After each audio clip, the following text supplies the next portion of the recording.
And each one of you answer. Disney generic? So we both answer the same question? Yeah. Okay. So each one of you take one. Okay. Okay. Oh, wait. Each one of us take the same question. Okay. So I can get each of yours. Yeah. Okay. Okay. What was the most intimidating aspect of this project for each of you? Was it the dancing, the singing, or taking on a sequel of such a beloved film? For me, the most intimidating aspect of the entire experience of making the film was having to sing, because I've been brought up to believe that I can't sing.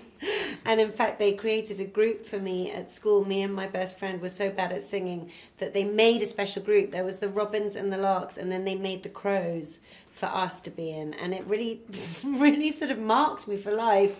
And I didn't think I could sing at all. And then I got this job, so it was stressful. I was sort of dreading we would have these rehearsals where we would all have to sing the songs together. And I would just sit there. Emily Blunt would stand behind me. She said she could see my whole body just crumple in anticipation of the 3 measly lines that I had to sing. But Rob Marshall is such an amazing director and such an encouraging director that he kind of made me feel that I could sing by the end of it, and I feel actually that it's been quite a cathartic experience. I had to do it, and I did it, and in the end it wasn't that bad. I think the most intimidating thing for me was because I loved the first film so much as a child. I suppose there was a fear lurking in the back of my head that we were going to make a sequel that wasn't up to it, that didn't live up to the original. And of course, I always knew we couldn't recreate the original, but because it's its own particular, a product of its own particular time and everything.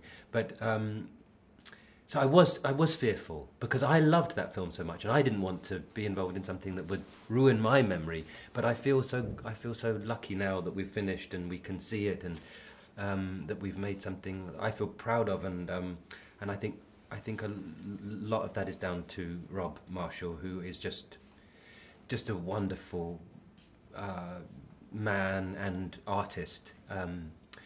So yeah, can't wait for people to see it. You kind of touched on this. What were your thoughts when you saw the finished project?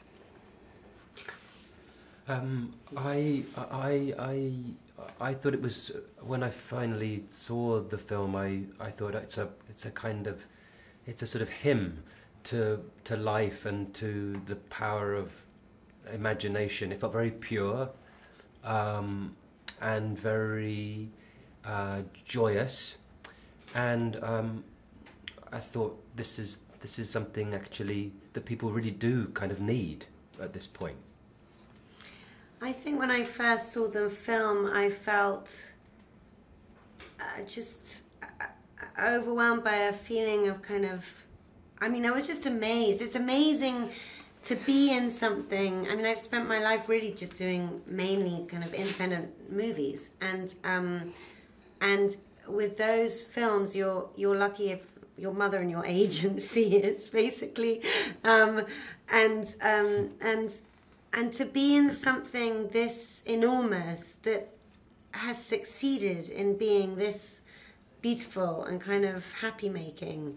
I was kind of just like, I felt so lucky and so excited and so happy to feel part of something that's going to make so many people feel a bit better about life when they come out of the cinema, and also to be in a movie that at this moment that is going to be seen in cinemas, because another quite heartbreaking thing about doing films is more and more they don't get released in cinemas. They get released on television, and here is a movie that is definitely going to be seen in cinemas the whole world over, and that kids are going to go and see on a huge screen in this huge big black auditorium and get to experience the magic of cinema.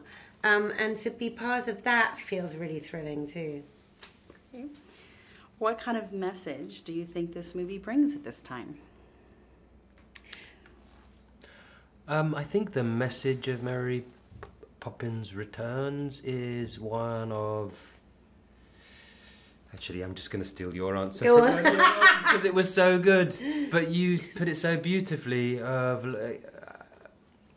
Maybe I should let you say No, it. say it. I can't even remember what I said. Emily said this beautiful thing earlier about how we're living in a time where people seem to know, they're very fixed about what they believe and what they think and what side they're on.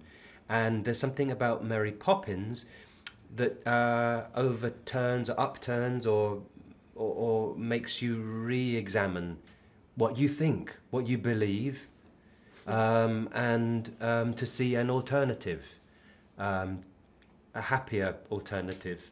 And I think that is a wonderful gift. I've stolen your answer. No, I'm really sorry. no, it was quite good, but you made it sound so much better. That was awesome. Wait, what should I say? Well, what was the question again? It was, what do you think people are going to take away from the film, basically? I hope that people take away from the film a feeling that it's not only okay to access your sort of childish imagination as a grown-up, but it's actually sort of necessary, and that we should be trying to do it all the time. We should be giving ourselves license to escape into our imaginations and to kind of love it and enjoy it, and that there's a sort of a freedom and in doing that, and there's also kind of, it's like medicine for the soul, and that we should allow ourselves to have fun, and that I think it's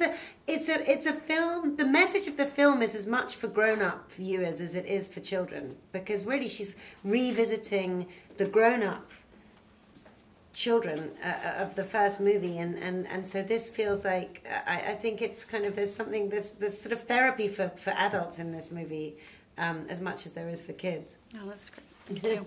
Okay, Thank you. take care.